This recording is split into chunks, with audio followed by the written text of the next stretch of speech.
في القلب مشاعر أخفيها قد أشرقت الشمس عليها عن خطط لم أعبأ فيها ستكون. السلام عليكم ورحمة الله وبركاته.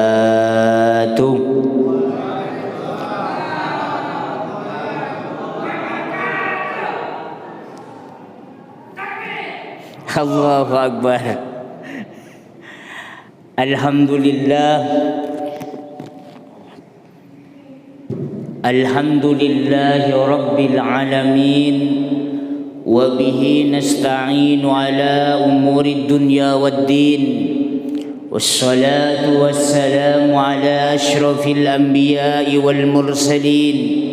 Sayyidina wa habibina wa syafi'ina wa qurrati a'yunina Muhammad wa ala ali sayyidina Muhammad.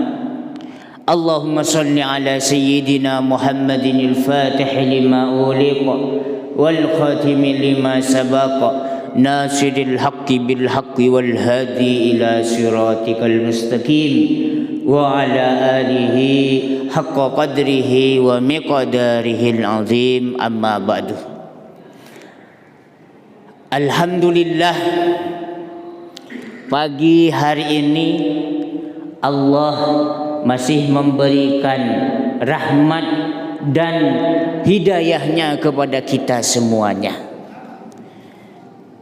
Apa yang Allah berikan di pagi ini? Yaitu Allah memberikan rahmatnya, kita duduk sebentar dalam rangka tolabul ilmi. Kata Nabi, Pak, kumu maghfuran lakum. Tahu artinya? Kumu maghfuran lakum. Habis ini kata Nabi, pulanglah kalian ke rumah masing-masing. Maghfuran lakum, dosa-dosa kalian sudah tak ada. Itu salah satu keistimewaan pahala yang didapat oleh orang yang duduk di majlis ilmi, di majlis ilmu. Kumu maghfuran lakum. Satu langkah kita pulang, itu malaikat mendoakan kita dan dosa-dosa kita telah Allah hapus. Apalagi di bulan Ramadan. Ramadan itu membakar artinya. Jadi bulan Ramadan ini adalah pembakaran akan dosa dan maksiat kita. Ketika tarawih, kita diajarkan oleh Rasulullah baca doa, Allahumma innaka afuwun karim tuhibbul afwa fa'fu anna ya karim. Afun itu beda dengan kata ghafur. Afun, doa ini dikhususkan di bulan Ramadan. Afun adalah Allah menghapus dosa kita, tak ada bekas sama sekali.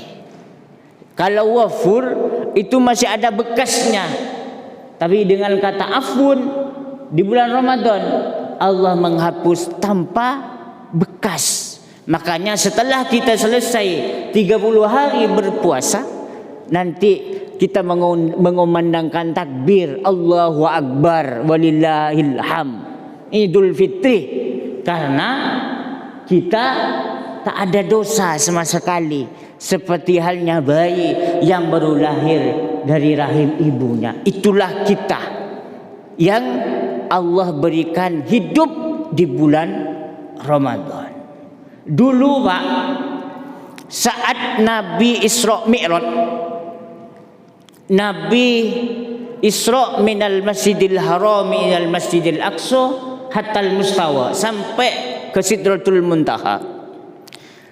Di Masjid Aqsa di Palestina, Nabi sholat 2 rakaat jadi imam, makmumnya seluruh para nabi dan para rasul. Setelah salam, Ada Nabi yang bertanya kepada Rasulullah, "Ya Rasulullah, andaikan Allah mentakdirkan saya sebagai umatmu, alangkah bahagianya saya." Ada seorang Nabi, Pak, Bu, yang pengen seperti kita, pengen menjadi umatnya Nabi Muhammad. Maka kita harus bersyukur tanpa kita minta. Kita menjadi umatnya Nabi Muhammad. Bersyukur. Nabi saat itu heran. "Ya Nabi Allah, ada apa gerangan? Kok kamu pengen menjadi umat saya? Umat saya itu kecil-kecil, pemalas lagi." Iya kan Pak? Betul Pak? Itu sebelum menerima sholat. Setelah menerima sholat nanti kan bolak-balik Nabi itu. Tak kuat umatmu, tak kuat umatmu. Kata Nabi Musa, itu sebenarnya Nabi Musa itu mau ngejek sebenarnya. Itu bukan ngasih arahan. Tujuan utamanya itu Nabi Musa itu bukan ngasih arahan. "Ya Muhammad, umatmu itu tak mungkin mampu dikasih segitu, minta lagi kekurangan, keringanan, minta rukhsah lagi." Itu sebenarnya Nabi Musa itu jangan sampai ada yang mengungguli saya, jangan sampai mengungguli umat saya. Sebenarnya salah satunya itu gak terima lah istilahnya itu. Tapi dengan tidak terimanya Nabi Musa, sakit hatinya Nabi Musa, "Ini siapa ini ngalangkahin saya ini?" Kata Nabi Musa, itulah barokahnya sampai kita mendapatkan sholat 5 waktu yang kita kerjakan sekarang. Itu berkat barokahnya Nabi Musa tidak terima akan keberadaan Nabi Muhammad, karena sampai ke Sidratul Muntaha. Umatmu tak mungkin mampu. Ternyata betul Pak ya, tak mampu juga memang ya. Dikasih sudah 5 waktu, itu pun 3 menit kadang-kadang, 1 menit 2 menit itu sholatnya. Gak sampai 10 menit, jarang 10 menit. Cerita lagi. Setelah, "Kenapa kamu pengen menjadi umat saya?" Maka Nabi itu menjawab, "Umatmu ya Rasulullah banyak kelebihannya. Salah satunya yang membuat beliau itu iri. Di umatmu ada bulan Ramadan. Sekarang. Dan di bulan Ramadan ada yang namanya malam Lailatul Qadar. Dan di dalam malam Lailatul Qadar Allah menurunkan Al-Quran. Ini yang tidak ada di kami. Lailatul Qadar sama nuzulul Quran."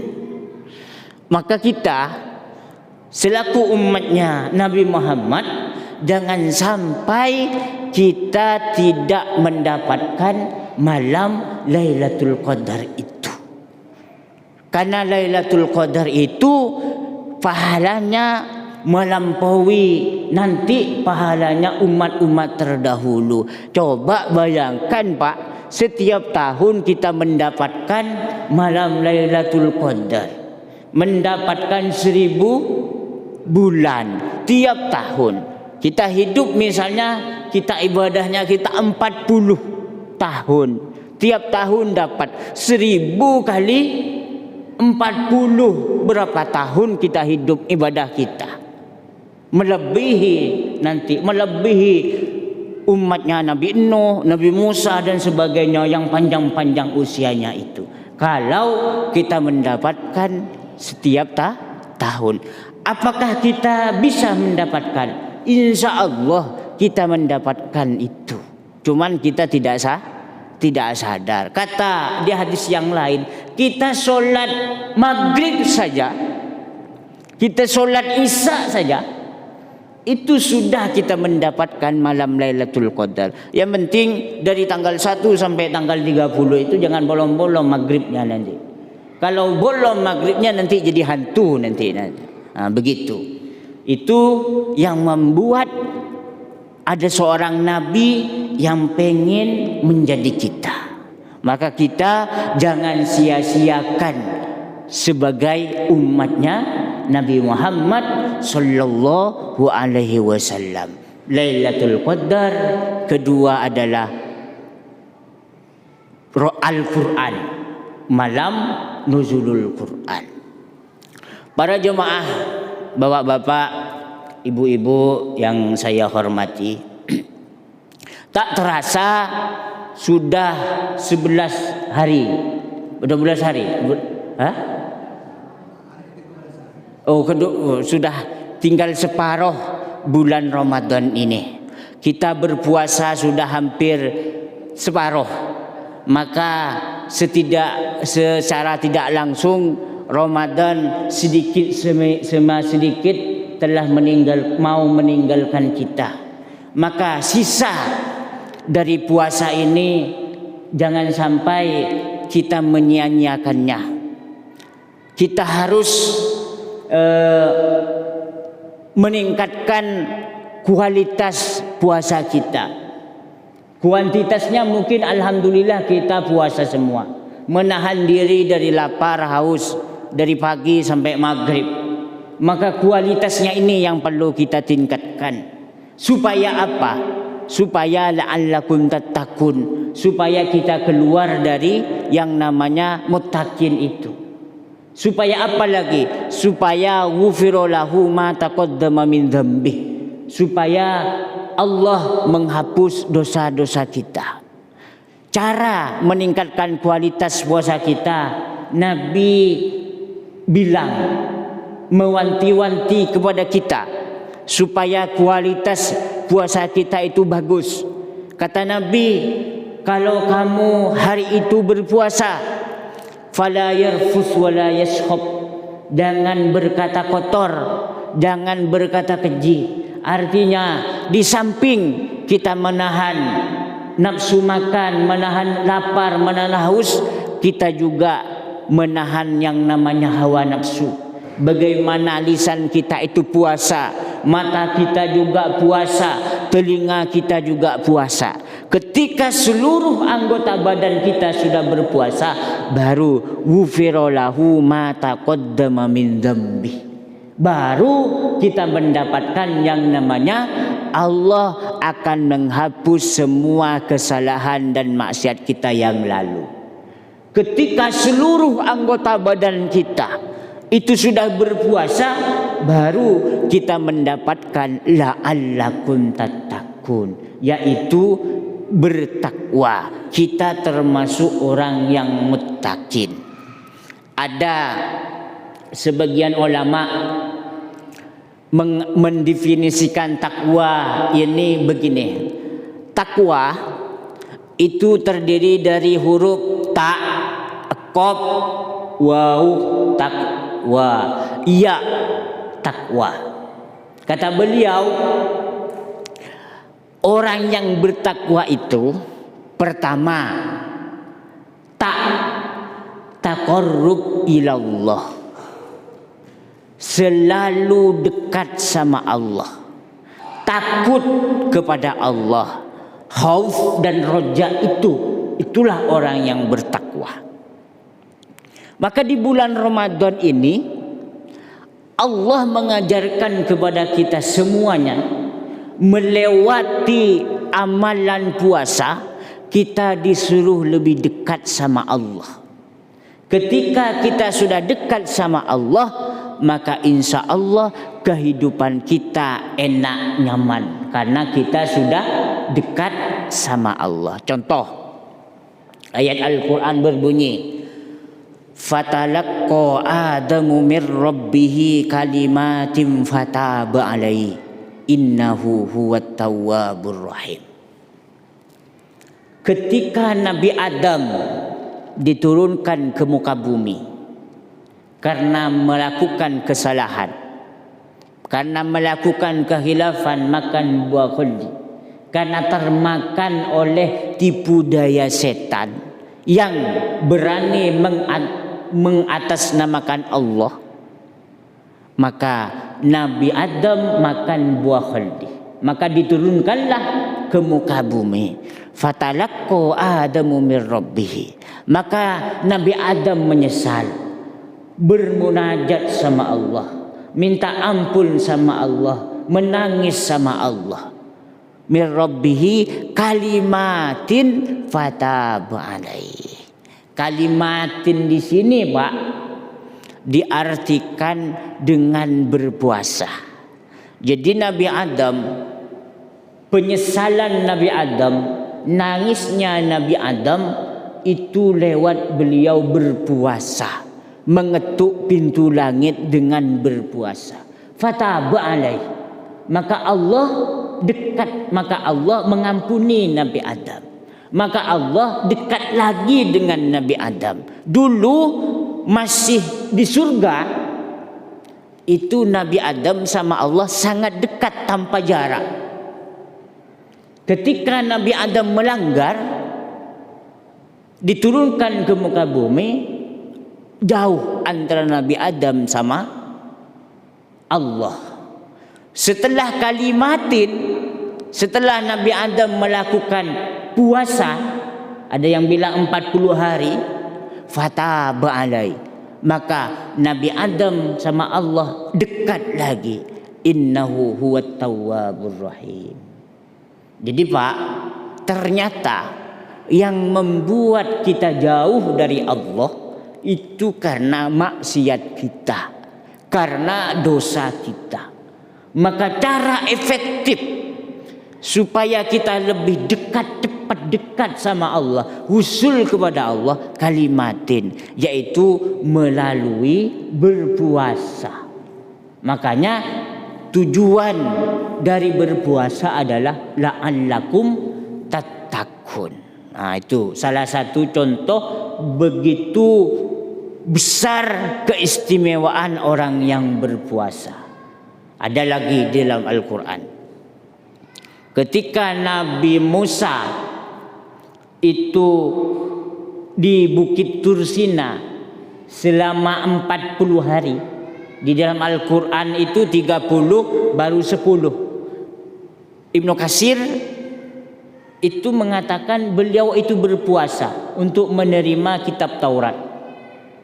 30 hari beliau berpuasa. Ternyata mulut beliau masih bau karena berpuasa. Karena masih bau, berpuasalah lagi ditambah 10 hari, genap 40 hari. Maka wa kallamallahu Musa taklima.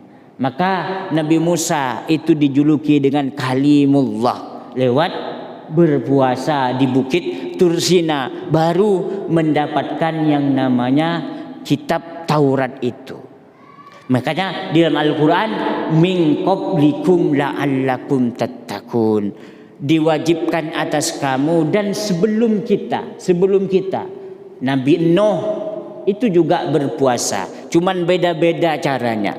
Nabi Nuh itu berpuasa selama 1 tahun, kecuali hari-hari tasyrik, itu Nabi Nuh. Nabi Ibrahim itu per 3 hari. Nabi Daud itu puasa Daud selang-seling. Nabi Daud istrinya banyak, Ustaz. Pak Ustaz, Nabi Daud istrinya banyak karena puasa. Jadi kalau mau istrinya banyak berpuasa. Ustaz ketawa. Kalau poligami berpuasa, kalau nggak puasa nggak bisa. Jangan, ini gurau aja Bu ya, gurau aja. Anu sejarah. Gitu. Jadi berpuasa. Kok begitu? Ya memang begitu. Kalau pengen cita-cita kita, apa yang kita inginkan cepat dikabulkan oleh Allah, ya berpuasa. Allah berfirman, ya ayyuhalladzina amanu sta'inu bis-sabri was-shalah wa innaha lakabiratun illa 'alal khashi'in. Ustaz Guntar, kalau punya masalah, kata Allah ya, ruwet menjalani hidup, ista'inu bis-sabri was-shalah, minta pertolongan kepada Allah. Ya Allah, ya Allah, nangis, bermunajat sama Allah. Gak cukup lewat ini, gak cukup kata Allah. Gak cukup, hanya doa gak cukup. Harus diaplikasikan. Apa amalmu itu supaya saya senang sama kamu? Bis-sabri was-shalah, lewat sabar dan sholat. Kata Syekh Mutawalli As-Sa'rawi, lewat puasa dan solat. Wa innaha lakabiratun illa 'alal khasiin. Jadi kalau banyak hutangnya Pak, puasa Pak, enggak apa-apa. Wah, bukan lillahi ta'ala. Ya enggak apa-apa, kan nanti kita ikhlas nanti kalau sudah hutangnya selesai baru enak ibadah. Nah, begitu ya. Nah, itu lagi itu kawan saya itu. Belum punya jodoh ya?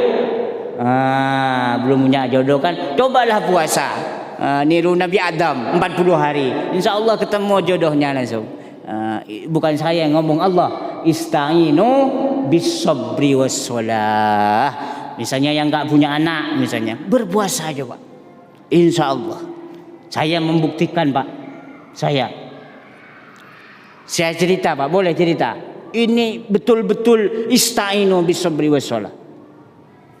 Istri saya sama dokter itu divonis sulit punya anak. Saya tahu ayat itu, ista'inu bis-sabri was-shalah. Saya puasain. Insya Allah lebih saya puasa, ternyata punya anak. Padahal kata dokter sulit punya anak. Punya anak langsung punya anak. Nikah langsung punya anak Ustaz. Gara-gara ista'inu bis-sabri was-shalah. Itu ya ayyuhalladzina amanu ista'inu bis-sabri was-shalah. Jadi amalan yang sangat istimewa di antara amal-amal yang lain memang puasa.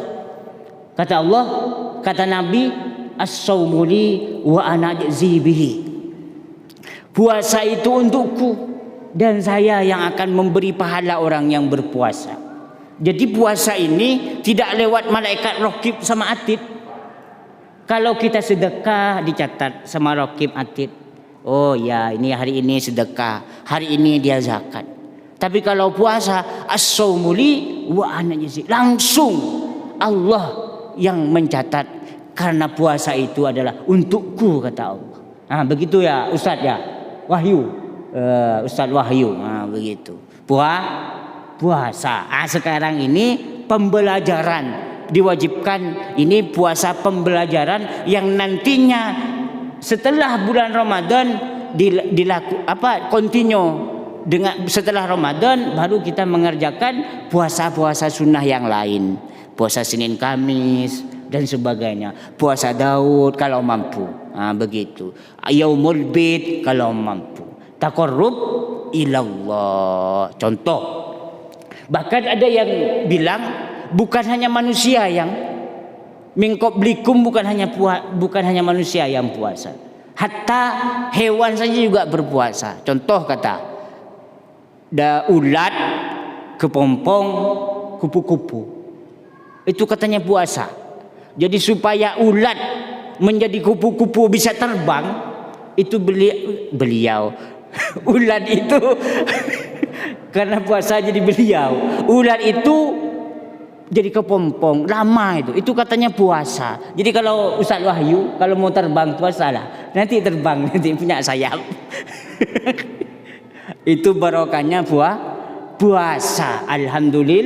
Alhamdulillah Allah takdirkan kita masih hidup di bulan Ramadan, yaitu dengan berpuasa. Di Al-Quran kata puasa ada kata asyam, ada as-saum, hanya ada dua. Kalau siam inilah yang kita lakukan di bulan Ramadan. Siam menahan dari lapar, haus dan sebagainya. Itu siam. Ya ayyuhalladzina amanu Ya ayyuhalladzina amanu kutiba alaikumus siyam. Yang kita lakukan ini. Di ayat yang lain ada kata saum. Inni nadartu lirrahmani sauma. Itu terkait Siti Maryam. Karena Siti Maryam hamil, gak ada suaminya. Inni nadartu lirrahmani sauma. Saya hari ini bernadar akan berpuasa. Falan ukallimal yauma insiya. Apa puasanya Siti Maryam saat itu? Tidak ngomong. Biarlah nanti anak saya yang akan ngomong, yang akan menjawab kepada orang-orang yang menuding saya. Lirrahmani saum, itu puasa. Puasa tidak ngomong. Jadi kalau Ustaz Guntar nanya sama saya, saum Ustaz itu salah. Dari koneksi bahasa. tapi gak apa-apa, hanya bahasa. Ya betul, siam, bukan saum. Siam itu yang kita laksakan itu. Nah, gitu. Itu tentang bahasa. Tapi mau pakai nawaitu sauma wadin gak apa-apa, nawaitu siamu wadan tak apa-apa. Karena cuman hanya bahasa. Loh kenapa kok waktu kita niat nawaitu sauma wadin begitu ya Pak ya? Bukan nawaitu siamu wadan. Kita itu niat sebenarnya, saya besok puasa nahan lapar, haus. Terus saya tidak akan ngomongin orang, lisan saya akan dijaga, mata saya akan dijaga, telinga saya akan dijaga, tangan saya akan dijaga, kaki saya akan, itu sebenarnya. Makanya ulama mengajarkan nawaitu sauma wadin. Jadi artinya lebih luas daripada hanya asyam. Karena wufira lahu ma taqaddama min dzambih yang dijanjikan oleh Allah dan Rasulnya itu, kalau puasa kita itu memang dari puasa badan melangkah ke puasa yang lebih dalam lagi, puasa roh. Kata sebagian ulama mengatakan puasa roh. Jadi roh nafsu kita ini juga berpuasa. Baru as-saumu li wa ana ajzi bihi. Kalau dirimu dan hatimu untuk saya, itu maksudnya, arti sufinya. Kalau dirimu dan hatimu itu untuk saya, wa ana ajzi bihi, maka saya untukmu juga. Kata Allah itu taqarrub ilallah. Qanaah. Apa qanaah Ustaz? Ustaz Dede. Qanaah. Itu orang takwa, qanaah. Takwa. Waro, sangat hati-hati. Qanaah itu apa yang Allah berikan, ya qanaah dia. Dikasih segini, alhamdulillah. Dikasih segini, alhamdulillah. Itu qanaah, menerima apa adanya. Waro, sangat hati-hati melakukan ini salah apa enggak ya? Oh, salah, ditinggalin. Benar, dikerjakan. Antara benar dan salah, ditinggalin. Waro namanya. Sangat hati-hati, yakin. Iya, itu yakin artinya beriman kepada Allah Subhanahu wa ta'ala. Itu salah satu makna dari takwa oleh sebagian ulama. Dirunut dari bahasa, dari per hurufnya. Banyak definisi takwa. Misalnya lagi kata Siti Aisyah. Di Siti Aisyah ditanya, orang yang bertakwa itu cirinya bagaimana? Beliau mengatakan, al-muttaqi huwa alladhi yaqulu li kulli ma ra'ahu hadza khairan minni. Orang yang bertakwa itu adalah ketika dia berbarengan, berpapasan, bertemu dengan saudaranya, di hatinya selalu mengatakan hadza khairan minni. Saudara saya itu lebih baik daripada saya. Tetap di hatinya itu lebih baik daripada saya. Walaupun misalnya kawan saya ini itu kesehariannya mungkin terlambat ke masjid, dilihat gak sholat dan sebagainya, begitulah. Dohirnya nampak begitu. Tapi sebagai orang yang mukmin, sebagai orang muttaqin, hadza khairan minni. Orang itu lebih baik daripada saya. Saya tidak tahu amalnya dia dan dia gak tahu kekurangan saya. Itu yang ditanamkan oleh ulama-ulama dulu. Akhlak itu akhlak. Contoh cerita Pak ya, boleh cerita Pak tentang akhlak ulama-ulama dulu. Misalnya Syekh Ahmad Rifai. Syekh Ahmad Rifai sebelum masuk ke masjid mengajar santri-santrinya, sebelum masuk pintu itu menanamkan dalam hatinya, di depan saya itu lebih baik daripada saya. Santri-santri saya itu lebih baik daripada saya, katanya. Karena yang di depan saya ini pasti dia sudah pikirannya, hatinya itu kepada Allah, karena nuntut ilmu. Sedangkan saya yang di depan itu belum tentu. Jadi sebelum itu tertanam, itu gak masuk Syekh Ahmad Rifai ke majelisnya. Ditanamkan dulu, hadza khairon minni, murid saya lebih baik daripada saya, dan sebagainya. Ada lagi waktu masih zaman Abbasiyah, saya lupa rajanya siapa, Harun ar-Rasyid. Saat itu Harun ar-Rasyid ngumpulin semua para ulama saat itu. Ada Fudail bin Iyad, kenal Fudail bin Iyad, sudah dikumpulin. Fudail bin Iyad, ada Fudail bin Iyad kalau nggak salah namanya. Fudail bin Iyad ini kepalanya ditutup oleh surbannya. Ada, kata Fudail bin Iyad, ini saya di depan Anda Tuan, ke Harun ar-Rasyid. Apa komentar Anda tentang saya?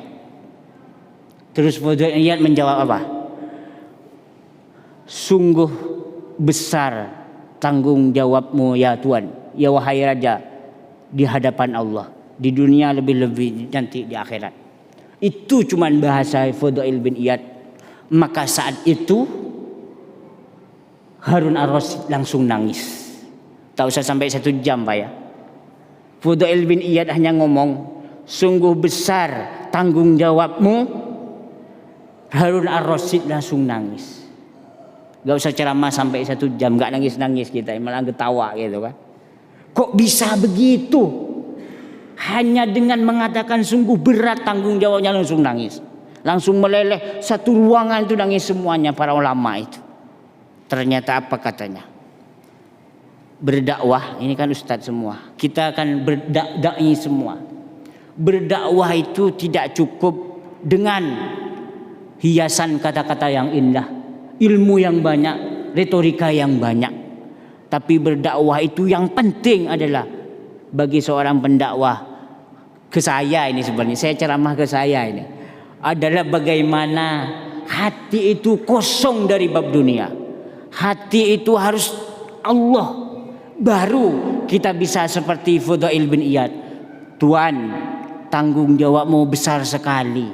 Langsung nangis Harun ar-Rasyid. Kenapa kok bisa begitu? Karena Fudail bin Iyad hatinya kosong dari bab dunia. Ini PR bagi saya, bagi kita semuanya, apalagi yang sudah menjadi guru dan nanti guru selamanya. Ya begitu Ustaz Guntar ya. Jadi baru akan Jokowi itu kan nunduk sama kita kalau hati kita memang lillahi ta'ala. Sudah jam 6, kemana-mana ceramahnya ini, apa yang mau ya sudah jam 6 Pak ya, cukup ya. Mau isyraq nanti, mau sholat. Itu terakhir ya. Terakhir supaya saya, mumpung saya ingat, terakhir kata Syekh Abdul Qadir Jailani, Ramadan itu ridwanallah, mahabbatullah, mim, damanullah, alif, ulfatullah, non, nurullah. Itu yang akan didapat oleh orang yang berpuasa di bulan Ramadan. Cintanya Allah, jaminannya Allah, kasih sayangnya Allah, keridaannya Allah, cahaya Allah. Cahaya Allah itu apa? Al-Quran. Maka kita kata Nabi di dalam Al-Quran, ya Rabbi inna qaumi ittakhadhu hadzal Qur'ana mahjura. Ya Allah, ini Nabi yang berdoa. Ya Allah, kenapalah umat saya sudah dikasih mukjizat yang begitu besar, yaitu berupa Al-Quran. Kenapalah umat saya itu mahjuro, acuh tak acuh. Satu kata Ibnu Qayyim Al-Jauzi, yang dirisaukan, yang disedihkan oleh Nabi kita itu, satu, kita jarang membaca Al-Quran. Betul tak Pak? Betul. Ini yang membuat Nabi Muhammad sedih. Sampai ngadu sama Allah. Ya Rabbi inna qaumi ittakhadhu hadzal Qur'ana mahjura. Ya Allah, kenapa umat saya jarang ngaji gitu kan? Betul ini. Kalau sahabat tabi'in masuk bulan Ramadan yang biasanya hatam 1 kali, itu bisa hatam sehari semalam hatam. Yang biasanya hatam 1 minggu 1 kali, sehari semalam hatam dia. Imam Syafi'i itu 60 kali hatam selama bulan Ramadan. Per malam beliau hatam. Apalagi sahabat Utsman itu jarang membaca Al-Quran. Ada lagi kata Ibnu Qayyim, jarang mendengar Al-Quran. Kalau ada acara, ada qori baca Quran, ramai kita Pak ya. Ramai. Sudah masuk zamannya di mana yang Rasulullah sedih. Zamannya masuk sudah. Ramai kalau ada orang yang baca Quran tuh ramai gitu. Ada lagi, kita tidak, kata Ibnu Qayyim, kita tidak mempelajari Al-Quran. Tak tekun kita belajar itu. Tak tekun. Contoh yang sering, yang viral. Wah, Ustaz, yang viral. Al-fitnatu asaddu minal qatl. Apa yang viral terjemahannya? Dari kecil ya. Fitnah itu lebih kejam dari pembunuhan. Begitu kan? Ternyata itu bukan itu bukan itu maknanya. Al-fitnatu asaddu minal qatl itu. Bukan fitnah lebih kejam dari pembunuhan. Salah. Yang benar itu, fitnah itu diartikan apa? Kekufuran, kekafiran itu lebih kejam daripada, lebih dahsyat daripada pembunuhan. Maksudnya begini, kafir itu, kata ulama, kafir, syirik itu masuk neraka. Kalau bunuh diri masuk neraka juga, tapi ada surganya. Itu maksudnya al-fitnatu asaddu minal qatl itu. Bukan fitnah-fitnah. Bukan fitnah-fitnah itu, bukan. Ternyata itu syirik, kafir itu maksudnya itu. Ini banyak salah kan? Nah, itu Nabi, ya Rabbi inna qaumi ittakhadhu hadzal Qur'ana mahjura. Ada lagi. Kita koreksi aja. La yukallifullahu nafsan illa wus'aha. Apa artinya? Allah katanya kan, Allah tidak akan Allah tidak akan membebani sesuai kemampuannya kan. Padahal maksudnya itu begini. Maksudnya itu Allah itu mewajibkan suatu kewajiban, itu pasti objeknya itu pasti mampu. Itu Allah mewajibkan solat 5 waktu, itu pasti mampu kita. Allah mewajibkan zakat, itu mampu kita. Allah mewajibkan puasa Ramadan, pasti mampu. Kalau tidak mampu, ada rusuhnya. Misalnya lagi bepergian, ada rusuhnya dan sebagainya. La yukallifullahu nafsan illa wus'aha. Ya Rabbi inna qaumi ittakhadhu hadzal Qur'ana mahjura. Sudah titik. Alhamdulillah. Mudah-mudahan Pak Ibu bermanfaat. Kalau ada salah dan hilaf, mohon dimaafkan. Kalau misalnya Ustaz itu salah penyampaiannya, gak apa-apa, Ibu Bapak belajar. Salah dari saya, kalau benar dari Allah. Mudah-mudahan bermanfaat, mudah-mudahan bertambahlah ilmu kita, bertambahlah kedekatan kita kepada Allah Subhanahu wa ta'ala. Man isdada ilman wa lam yusdad hudan lam yasdad minallahi illa bu'da. Billahi taufiq wal hidayah. Summa assalamu alaikum warahmatullahi wabarakatuh. في القلب مشاعر أخفيها قد أشرقت الشمس عليها عن نقطة لم أعبأ فيها